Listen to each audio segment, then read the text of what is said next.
I went to a farmhouse for dinner with my college friend, but the moment I arrived, I knew something was wrong. Two other guys were already there, waiting. Together, they tried to harass me to trap me. I ran for my life, but what happened next still haunts me every single night. Hi, my name is Rachel Collins, and I'm 22 years old. I live in New York and study at Brookdale University, a place that, until a few months ago, felt like the center of my dreams. When I first arrived here, I thought college life would be about freedom, laughter, and endless opportunities. And for a while, it really was. My days were filled with the sound of chatter echoing through the dorm hallways, the smell of roasted coffee from the campus cafe, and the excitement of late-night study sessions that always ended in laughter. I shared my dorm room with my best friend, Megan, the kind of person who could make you laugh even when you wanted to cry. Megan and I met during freshman orientation. We clicked instantly, two shy girls in a sea of loud, confident faces. Over the years, she became my second family. We did everything together. Studied for exams, complained about professors, and binge-watched TV shows during weekends with junk food spread across the bed. She was protective, honest, and had a kind of energy that made you feel safe. My life, though simple, felt stable. I wasn't popular like some girls on campus, but I had my little circle, and that was enough. I was focused on my degree in business administration, determined to build a future that made my parents proud. My mom always said, "Work hard, Rachel. Life rewards those who don't quit." I carried that with me every day. Most mornings began the same way. I'd wake up before Megan, make coffee for us both, then sit by the dorm window watching students rush across the green lawns to their morning lectures. Sometimes, I'd wonder what my life would look like after graduation. A decent job, maybe a small apartment in the city, and peace. I didn't crave luxury or fame, just the comfort of earning my way through life. Brookdale University was known for its diversity, people from every state, every background. The campus was always alive, from the music playing near the quad to the smell of pizza coming from the student center. It was the kind of place where you felt part of something bigger, something full of promise. I had professors who believed in me, classmates who respected me, and friends who made life brighter. Everything seemed fine until the day that changed everything. That morning started like any other. Megan was running late for her sociology class, and I was halfway through my economics notes when my phone buzzed. The name on the screen surprised me, Ryan. He was one of those students everyone knew, confident, athletic, always surrounded by people. We'd had a few classes together, exchanged small talk a couple of times, but that was it. He wasn't part of my circle, though I'd often noticed how easily he carried himself. Charming, maybe a bit arrogant, the kind of guy who always got attention. His message was simple. "Hey Rachel, you free this weekend? Thought we could grab coffee or something." I remember staring at the message for a few seconds, unsure how to respond. I wasn't used to guys like Ryan texting me. Before I could overthink it, Megan peeked over my shoulder and grinned. "Oh, look who's texting you. Ryan Harris himself." She nudged my arm teasingly. "You should go. It's just coffee, right?" I laughed it off but felt a nervous flutter in my chest. Part of me thought it was harmless. Maybe he just wanted to talk about a class project or get to know me better. Another part of me hesitated. Ryan had a reputation for being a flirt, but he never seemed like a bad guy. After a few minutes, I typed back, "Sure, sounds good." That one simple message set off a chain of events I could never have imagined. The rest of that week passed in a blur. Classes, assignments, laughter with Megan.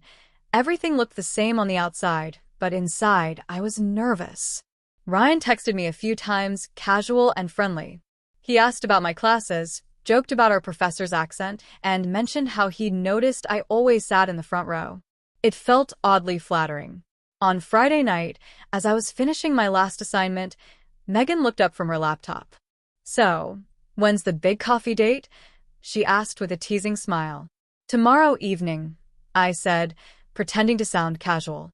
He said he knows a nice cafe near downtown. She raised an eyebrow. "Be careful, okay? I mean, I'm sure he's fine, but still. Share your location with me before you go." I laughed. "You sound like my mom." "I'm serious," she replied. "It's 2025, Rachel. People aren't always what they seem." Her words stayed with me longer than I expected, but I brushed them aside, convincing myself that everything would be fine. After all, it was just a cup of coffee with a classmate. What could possibly go wrong? I went to bed that night thinking about what I'd wear. Something casual but nice, maybe my favorite blue blouse. I didn't know then that this ordinary moment, this small, innocent plan, would soon become the reason I would question everything I believed about safety, trust, and human decency. That night, I fell asleep smiling, unaware that my life was about to change forever. The next morning, I woke up to the sound of Megan's hairdryer buzzing on the other side of the room. Sunlight poured through our dorm window, spilling across the floor and lighting up the messy desks we had promised to clean for weeks. My phone was already buzzing with new messages. One stood out immediately, a text from Ryan. "Hey, good morning. I was thinking maybe dinner instead of coffee? There's a quiet place near the lake I'd like to show you." I stared at the message for a moment, uncertain. Dinner felt different from coffee. It wasn't casual anymore. It sounded more personal. I showed it to Megan, who rolled her eyes dramatically. "A quiet place near the lake? He's trying to be romantic," she said, laughing. "Come on, Ratch, don't overthink it. Just go, have fun, and tell me everything afterward." Part of me wanted to say no.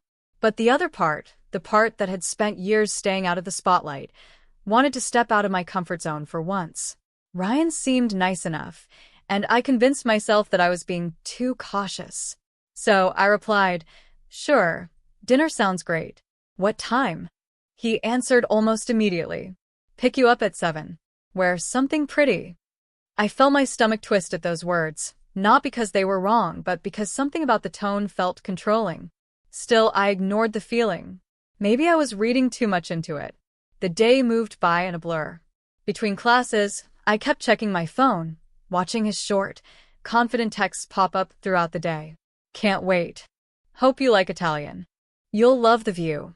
Every message sounded harmless on its own, but together, they made me uneasy. I told myself I was just nervous. By 6:30, I was standing in front of the dorm mirror, brushing my hair for the 5th time. Megan sat cross-legged on her bed, scrolling through her phone. "You look great," she said without looking up. "That blue blouse really brings out your eyes." I smiled faintly. "Do I look overdressed?" She looked up then, studying me for a second. "No, you look perfect. Just remember, if anything feels off, you call me." Got it. "Got it," I said, slipping my phone into my bag. "And yes, I'll share my location." "Good girl," she said with a grin. "Now go make some memories." Those words would haunt me later. Ryan arrived right on time. I saw him from the dorm window leaning casually against his car, a sleek black sedan that probably cost more than my entire year's tuition. He was wearing a white shirt, sleeves rolled up, confident smile on his face. He looked like every girl's college crush. "Wow," Megan whispered beside me. "If you don't go, I will." I laughed nervously, grabbed my purse, and headed downstairs. Ryan greeted me with a quick hug, his cologne strong but not unpleasant. "You look amazing," he said, opening the car door for me. "I was starting to think you'd back out." "Why would I do that?" I tried to sound relaxed, but my voice came out smaller than I intended. He shrugged, smiling. "You seem like the cautious type. But trust me, you'll have a great time tonight." We drove through the city, past the glowing shop windows and streetlights. The conversation started light, classes, professors, favorite food, but every now and then, I noticed how his compliments turned sharper. "You're not like other girls here," he said once. "They're all fake, obsessed with attention. You're real." I didn't know how to respond. I gave a polite smile and turned to the window, watching the city fade into quieter roads. The air grew still, and soon the tall buildings disappeared, replaced by trees and the distant shimmer of the lake. "This place isn't far," he said, his tone suddenly lower, calmer. "You'll love it." I nodded, but didn't say much. My phone buzzed. A message from Megan. "Everything okay?" I texted back quickly. "Yeah, all good so far." We arrived at a small restaurant near the lake. It looked cozy, fairy lights strung along the patio, soft music playing from inside. For a moment, I felt relieved. Maybe I had been wrong. Maybe it really was just dinner.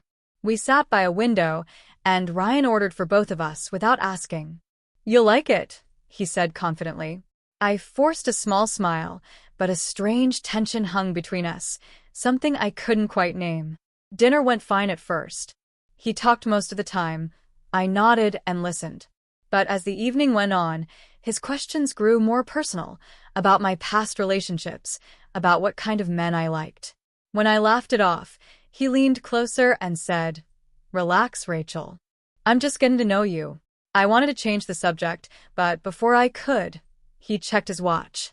"You know," he said casually, "there's a spot nearby, quiet, private, with a perfect view of the lake. I want to show you before we head back." Something inside me hesitated. "It's getting late," I said softly. "Maybe next time?" He smiled, but there was something cold behind it. "Come on, it'll take 5 minutes. I promise." I didn't realize it then, but that one small decision, saying yes instead of no, would soon lead me into the darkest night of my life. The drive from the restaurant was quiet, too quiet. The cheerful music that had played earlier was gone. Now only the hum of the engine filled the space.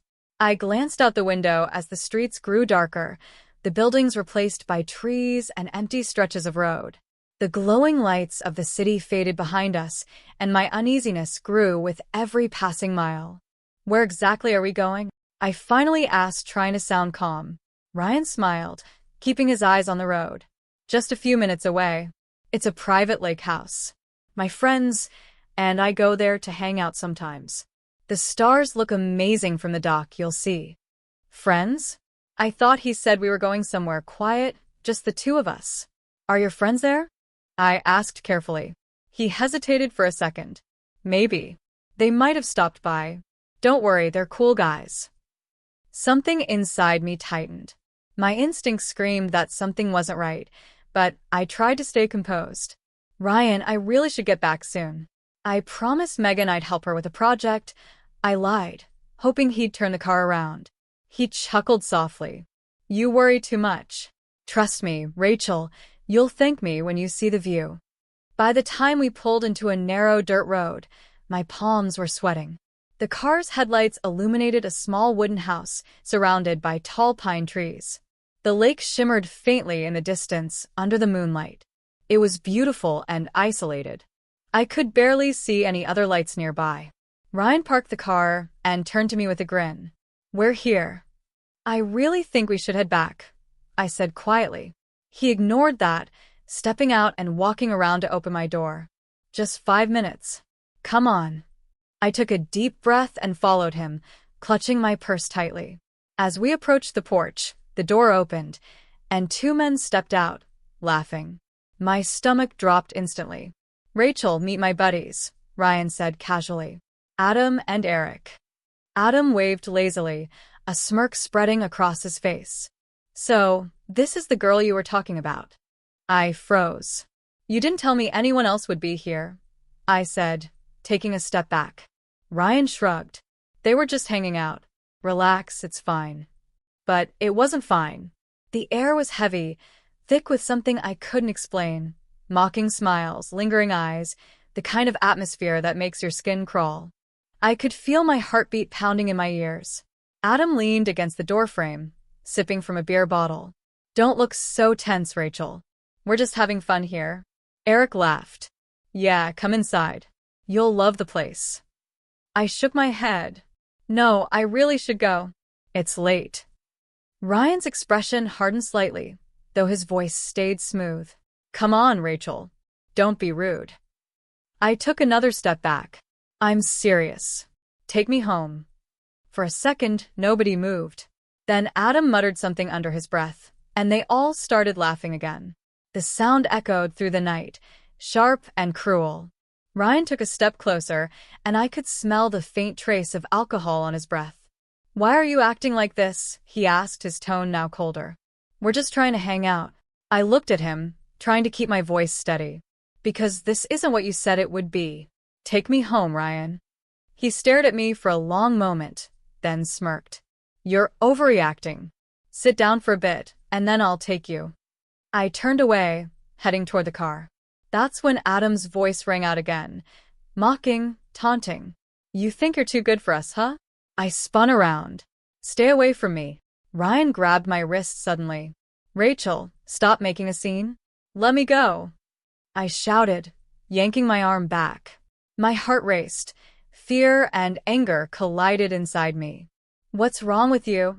He stepped closer again, his face twisting with irritation. You think you can just walk out? After I brought you here? I could feel tears welling up. You lied to me. Before he could say another word, I turned and ran. I didn't even look behind me. I just ran toward the car. My hands trembled as I dug through my purse for my phone, praying for a signal. I could hear their voices behind me, laughing, shouting my name. My breath came in ragged gasps as I fumbled to unlock the door. That's when I heard Ryan yell, Rachel, calm down. But I wasn't listening. I jumped into the driver's seat, slammed the door, and locked it. My hands shook so violently that I could barely fit the key into the ignition. To my shock, the car wouldn't start. It wasn't automatic. Ryan's voice got closer, angry now. Get out of the car. I grabbed my phone, pressing the side button until the flashlight turned on.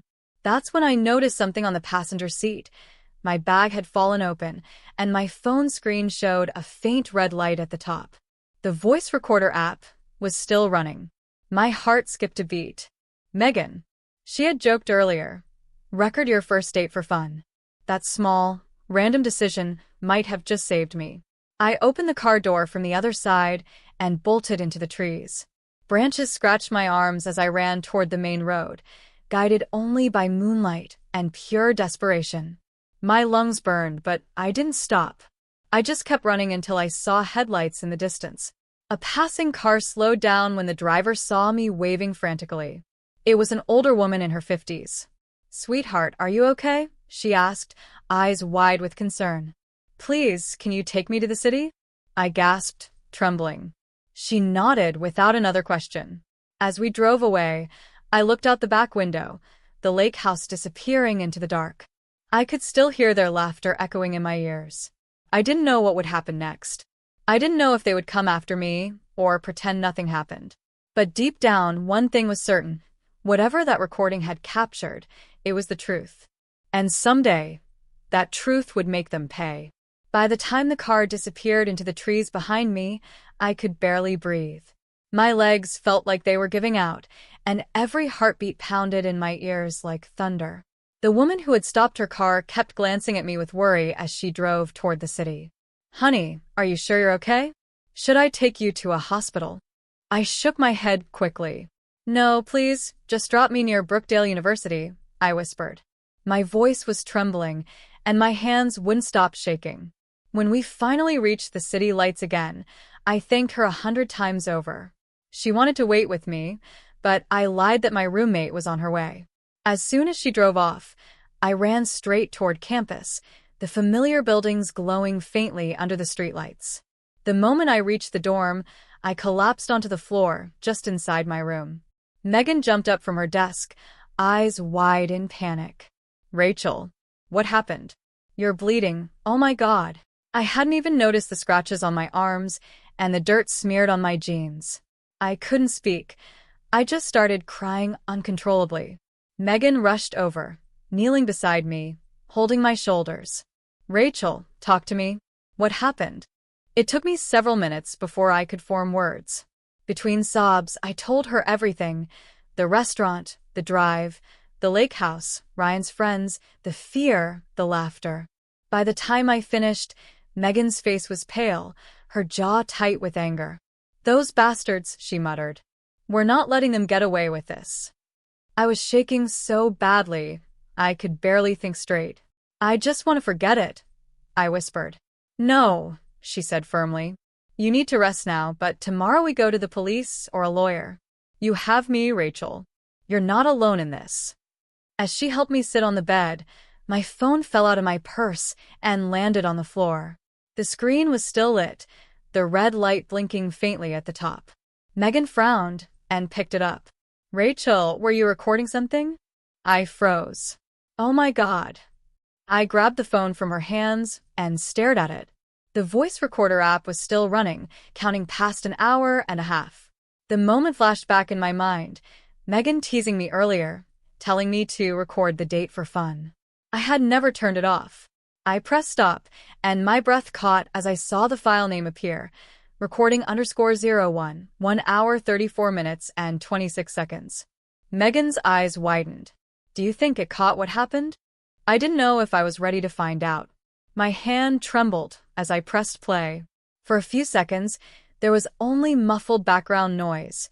The restaurant, Ryan's voice joking about the menu. Then came the sound of the car, the low hum of the engine, and my nervous laughter. But as it went on, the tone shifted. Ryan's voice grew colder. Then came Adam's mocking laughter. Eric's words, crude, disgusting. And finally, my own voice, pleading. Please let me go. I stopped the recording, my stomach twisting. Megan's hand covered her mouth. Rachel, she whispered. This is proof. You have everything here. Their voices, their words, all of it. Tears blurred my vision. I can't believe this. I just wanted to have dinner. Megan sat beside me, wrapping an arm around my shoulders. You didn't do anything wrong. They did. And now they're going to pay for it. The next few hours passed in silence. Megan stayed awake beside me, keeping her phone in hand as if guarding me from the world. I couldn't sleep. Every time I closed my eyes, I saw their faces, heard their laughter. But underneath the fear, something new began to stir, anger. By sunrise, Megan was already up, making coffee and typing something on her laptop. I found a lawyer, she said quietly. Her name's Rebecca Moore. She handles harassment and assault cases. She's one of the best in the city. I hesitated. I don't know if I can face this again. She turned to me, her expression fierce. Rachel, listen to me. What they did to you isn't something you hide from. You have proof, the kind most women never get. You can make sure they never do this to anyone else. Her words hit hard. I looked at my phone again, the recording still sitting there like a weapon. My heart raced as I pressed play one more time, forcing myself to listen. Each second hurt, but each second also reminded me that I had survived. By mid-morning, I'd made up my mind. I texted the number Megan had found and got a reply within minutes. This is Rebecca Moore's office. We can meet this afternoon at 3 p.m. Bring any evidence you have. When I put the phone down, Megan smiled softly. That's my girl. I nodded slowly, a strange calm settling over me. They wanted me to be silent, I said quietly. But I won't be. Megan handed me a small notebook. Then start writing everything down, times, messages, everything you remember. We'll make sure they can't twist your story. For the first time since that night, I felt a sliver of control returning. My voice had been taken from me in that dark, horrible place, but now I had a way to reclaim it. As the morning sun rose higher, I sat by the window, staring out at the campus I once saw as my safe world. I realized how quickly safety could be shattered, and how strength sometimes begins in the ruins of fear. That afternoon, I would walk into a lawyer's office with nothing but my truth and a recording that carried my pain, my fear, and my proof. I didn't know what awaited me, but I knew one thing for certain. I was done being afraid. By the time the clock struck 3 that afternoon, I was sitting in the waiting room of Rebecca Moore's law office, my hands clasped so tightly together that my knuckles had turned white. The small office smelled faintly of coffee and old books, and the hum of traffic outside the window felt distant, like I was underwater. Megan sat beside me, holding my phone, the one that held the recording. She hadn't let it out of her sight since last night. When Rebecca finally came out to meet us, she didn't have the cold, intimidating look I'd expected from a lawyer. She was in her mid-40s, with soft brown hair pulled neatly into a bun and calm eyes that immediately made me feel safe. Rachel, she said gently, come in, let's talk. I followed her into her office, every step feeling heavier than the last. Megan came with me and sat close, silently offering strength. Rebecca gestured toward the chair across her desk. Take your time. Whatever happened, you're in a safe place here. I wanted to believe her, but the moment I opened my mouth, my voice broke. The words stuck in my throat, tangled with memories I didn't want to relive. Tears welled up before I could stop them. I don't even know where to start, I whispered. Rebecca leaned forward, her voice steady. Start wherever you can. I'll listen. And so I did. I told her everything, every awful detail I'd been replaying in my mind since that night. The dinner, the drive, the lake house, Ryan's friends, the fear, the laughter that still echoed in my ears. By the time I finished, my entire body was trembling. Rebecca didn't interrupt once. She took notes quietly, her expression a mix of focus and empathy. When I finally stopped, she nodded slowly. Rachel, what you experienced was not your fault. You did nothing wrong. Her words hit me harder than I expected. For the first time since it happened, I let out a sob, not from pain this time, but from the weight of those words lifting something inside me. Megan placed a comforting hand on my arm. Rebecca continued, You mentioned there's an audio recording? Megan handed over the phone. It captured everything. Their voices, what they said to her, even when she tried to leave. Rebecca connected the phone to her laptop and pressed play. I couldn't bring myself to listen again, so I stared out the window while the voices played softly in the background. Ryan's laughter, Adam's taunts, Eric's disgusting jokes, and then my voice, pleading for them to stop. I felt my stomach twist all over again. When it ended, the room was silent. Rebecca took a deep breath. This is powerful evidence, she said firmly. Audio recordings like this are rare in cases like these. It proves verbal harassment, coercion, and emotional trauma beyond doubt. Megan looked at her. What do we do now? Rebecca folded her hands. We'll file a formal complaint. First with the university, then with the district attorney's office. These men won't walk away from this. She turned to me. But you have to be ready, Rachel. This process isn't easy. They'll try to deny it, twist her words, maybe even spread rumors. Are you ready for that? I hesitated. The thought of facing them again made my chest tighten. But then I remembered the way Ryan had looked at me when I begged him to let me go, the way Adam laughed as if I were some kind of joke, the way Eric said nothing, just watched. I wiped my tears and nodded. Yes. I'm ready. Rebecca gave me a reassuring smile. Good. Because you're stronger than they ever expected you to be. After we left the office, Megan and I walked back toward the campus in silence. The sun was setting, painting the sky orange and pink, but I barely noticed. My mind replayed every word Rebecca had said. I was scared, terrified, even. But underneath that fear, a new kind of determination began to form. When we reached our dorm, Megan finally spoke. How are you holding up? I sighed, sitting on the edge of my bed. I don't know. Part of me feels like collapsing, but another part of me feels like fighting. She smiled faintly. Then fight. I'll be right beside you. I looked at her, grateful beyond words. You saved me, Megan. If it weren't for you, I don't think I'd even have that recording. She shook her head. No, Rachel. You saved yourself. You ran. You survived. That recording just told the world what they did. Your courage is what's going to bring them down. Her words stayed with me long after she went to bed. I sat by the window again, the city lights flickering outside, and thought about everything that had happened. I had spent the last 24 hours feeling like my life had ended, but now, for the first time, I realized it hadn't. It had just changed. Somewhere deep inside, I knew this wasn't just about me anymore. It was about every woman who had ever stayed silent, every person who thought their voice didn't matter. I picked up my phone, played the recording one last time, and whispered to myself, You're not a victim. You're a survivor.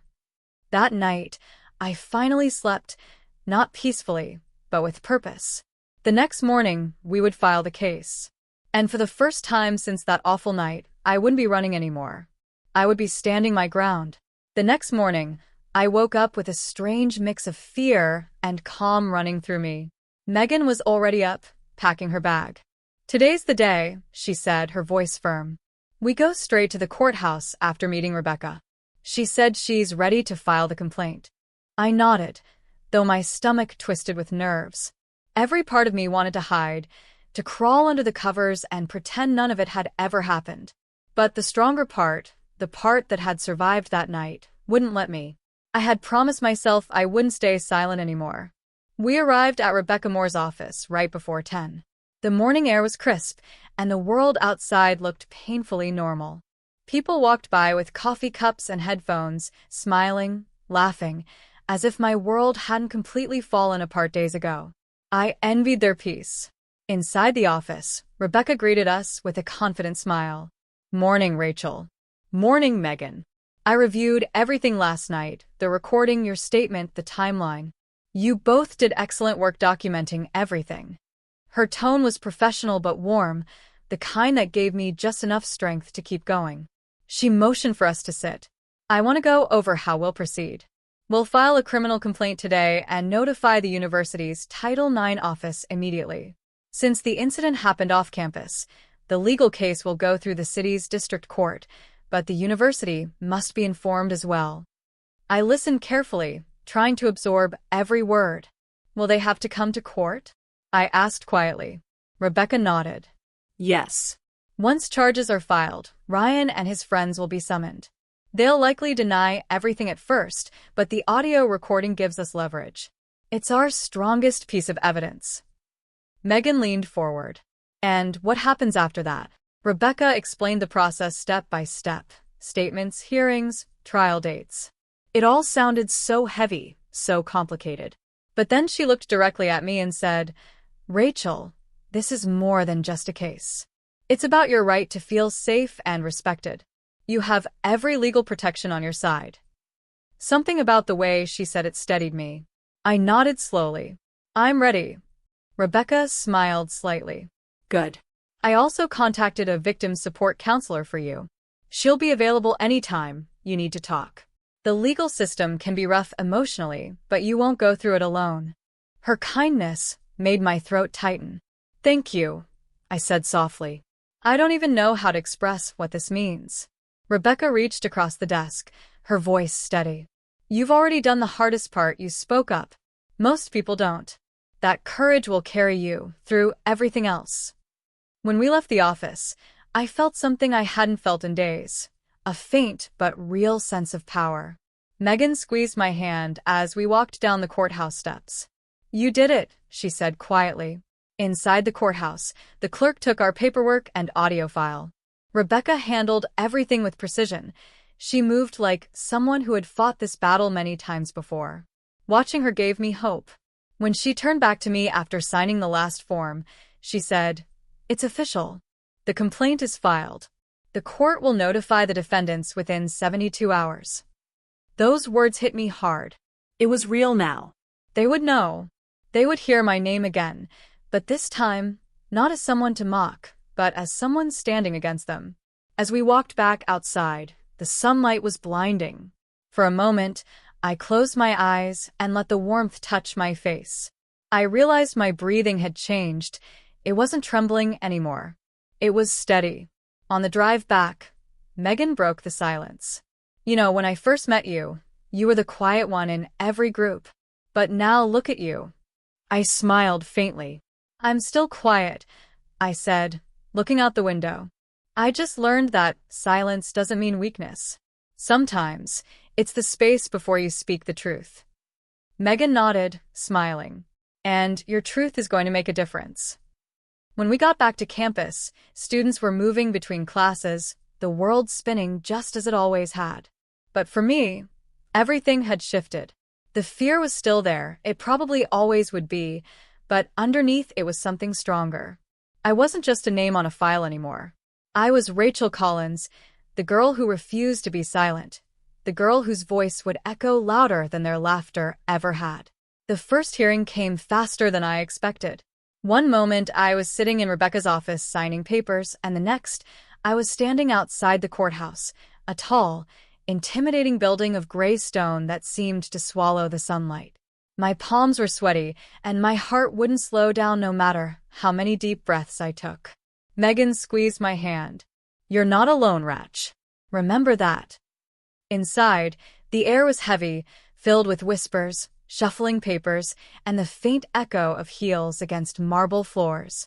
The courtroom itself looked exactly how I'd imagined it: polished wood benches, the American flag behind the judge's seat, and the quiet, controlled seriousness that made you instantly aware of how important every word would be. Rebecca placed a comforting hand on my shoulder. "You'll do fine. Just tell the truth. That's all you need to do." When Judge Anderson entered, everyone stood. His calm, authoritative presence commanded silence. After the formalities, the case was called: the State of New York versus Ryan Harris, Adam Blake, and Eric Hall. Hearing their names out loud made my stomach twist. Across the room, Ryan sat with his lawyer, looking as arrogant as ever. His hair was neatly styled, his suit immaculate, as if he'd dressed to play the part of an innocent man. Adam leaned back in his chair, smirking slightly, while Eric kept his eyes fixed on the floor. Rebecca opened with a strong, steady voice. "Your Honor, this case is about trust violated, dignity attacked, and a young woman's courage to speak when she had every reason to stay silent. My client, Rachel Collins, was misled, intimidated, and harassed by the defendants on the night of March 11th. But unlike many victims, she carries undeniable proof of what occurred, an audio recording of the entire event." The defense attorney stood immediately. "Your Honor, these accusations are exaggerated and baseless. My clients maintain their innocence. Ms. Collins willingly accompanied them, and any discomfort she claims to have experienced was the result of misunderstanding." I clenched my fists. A misunderstanding? My heart pounded as I tried to steady my breathing. Judge Anderson's gaze moved between both sides. "We will let the evidence speak," he said. Rebecca called me to the stand first. My legs trembled as I walked to the witness chair. I swore to tell the truth, my voice barely more than a whisper. "Rachel," Rebecca began gently, "please tell the court what happened that night." I took a deep breath and started from the beginning. How Ryan had invited me to dinner, how he'd driven me out to the lake, how his two friends had been waiting there. I described every moment I could remember: the fear, the laughter, the desperate attempt to leave. My voice broke once, but I didn't stop. When I finished, Rebecca asked quietly, "Rachel, did you ever consent to being there with those men in that way?" "No," I said firmly, meeting the judge's eyes. "I didn't." The defense attorney stood for a cross-examination. His tone was sharp but polite, the kind that cuts quietly. "Ms. Collins," he said, "you accepted Mr. Harris's invitation, correct? You willingly went with him to dinner?" "Yes," I said. "And he didn't force you into his car?" "No, he didn't." He nodded as if he'd proven something. "So, at every step, you had a choice." Rebecca objected. "Your Honor, the question misleads. Consent to dinner is not consent to harassment." "Sustained," Judge Anderson said calmly. The defense lawyer continued, unfazed. "Ms. Collins, could it be that you're misinterpreting friendly behavior? My clients claim the conversation at the lake was entirely innocent, laughter among friends that you may have misunderstood after feeling embarrassed." The rage that had been simmering inside me all week flared up. I leaned forward slightly, my voice shaking but clear. "You weren't there. You didn't hear the things they said. You didn't see the way they looked at me. It wasn't friendly, it was terrifying." The courtroom fell silent. Even the defense attorney hesitated for a moment. Then he cleared his throat and sat down. Rebecca stood again. "Your Honor, I would now like to present the audio recording as evidence." A hush spread through the room as she connected my phone to the court's sound system. The first few seconds were quiet, the restaurant noise, the car engines, small talk. Then the laughter started. The tone changed. The voices turned ugly. Ryan's voice came through clearly. "Relax, Rachel. We're just hanging out." Then Adam's, "You're no fun if you keep acting scared." And then my own trembling voice, "Please let me go." Gasps echoed through the courtroom. I couldn't look up. My nails dug into my palms as every second of that nightmare played out in sound. When it finally ended, no one spoke for several moments. Judge Anderson's expression was unreadable, but his tone was firm. "The evidence is clear and deeply concerning. The defendant's behavior was predatory and cruel. Ryan's lawyer tried to protest, but the damage was done. The judge continued, "The court finds sufficient cause to proceed with full charges of harassment and emotional abuse, as well as disciplinary action within the university's jurisdiction." Rebecca turned to me, a small, proud smile on her face. "You did it." As I stepped down from the stand, my legs felt weak, but my heart felt lighter than it had in weeks. I had spoken. I had faced them. And even though the final verdict was yet to come, the truth, my truth, was finally out there. That night, for the first time since everything began, I looked in the mirror and saw someone I recognized again. Not the scared girl who ran through the trees, but the woman who refused to stay silent. A week later, I returned to the courthouse for the final hearing. The morning air was cold, and the gray clouds above the city seemed to match the heaviness in my chest. But this time, I wasn't walking in as the frightened girl who once ran for her life. I was walking in as a woman ready to hear justice. Megan was beside me, her arm linked through mine. "Whatever happens today," she whispered, "you've already won." Inside, the courtroom was filled with quiet tension. Ryan sat at the defense table, his arrogance gone. He looked smaller now, the charm replaced by exhaustion. Adam and Eric avoided eye contact completely. Rebecca placed a reassuring hand on my arm before standing to address the court. "Your Honor," she began, "my client has relived her trauma repeatedly to make sure these men face the consequences of their actions." The audio evidence presented left no room for doubt. "We ask this court to deliver a verdict that reminds everyone harassment and intimidation will never be excused as a misunderstanding." The defense attorney gave his final statement, but his words sounded hollow. Even he knew there was no defense left. When he sat down, the entire room fell silent. Judge Anderson adjusted his glasses and looked directly at the defendants. "Ryan Harris, Adam Blake, and Eric Hall," he said, his voice steady.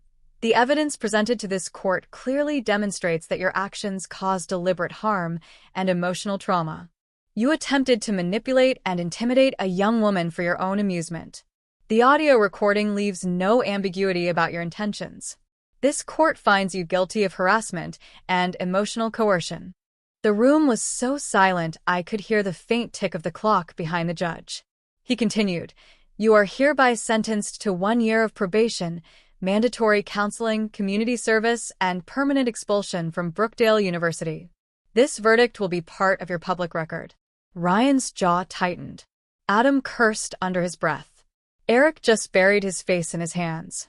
I felt a rush of air leave my lungs, like I'd been holding my breath for months and was finally allowed to exhale. Tears welled up in my eyes, but they weren't tears of fear this time. They were relief and vindication. Rebecca smiled and whispered, "It's over, Rachel. You did it." When the judge adjourned the session, Megan hugged me so tightly I could barely breathe. "I'm so proud of you," she said. "You spoke for every girl who's ever been afraid." Outside the courthouse, reporters stood waiting, microphones raised, cameras flashing. I didn't want to speak, but Rebecca gently said, "If you say just one thing, make it count." I stepped forward, my hands trembling slightly. "I'm not a victim," I said, my voice steady despite the lump in my throat. "I'm a survivor. I stayed silent once because I was scared, but silence doesn't protect you. It protects the ones who hurt you. If anyone out there has ever been afraid to speak, please don't be. Your voice is stronger than their power." A hush fell over the small crowd before the reporters began clapping softly. I turned to Megan, who was crying openly now, and we both laughed through our tears. Later that evening, we sat on the dorm balcony watching the sunset paint the sky orange and gold. The world looked peaceful again. Not perfect, but healing. I thought about the girl I was before that night, the one who just wanted a quiet, ordinary life. She was gone. But in her place stood someone stronger, someone who had faced darkness and chosen light. I whispered to myself, "You did it, Rachel. You took your voice back." And for the first time, I truly believed it. Before I end my story, I just want to say thank you for spending these moments with me. Every time I share a piece of my life here on Stories Wave, It reminds me that somewhere out there, someone might find courage in it. Maybe even you. If my story touched your heart, make sure to subscribe so you don't miss the next one. And before you go, I'd really love to know, where are you watching from right now? And what time is it there?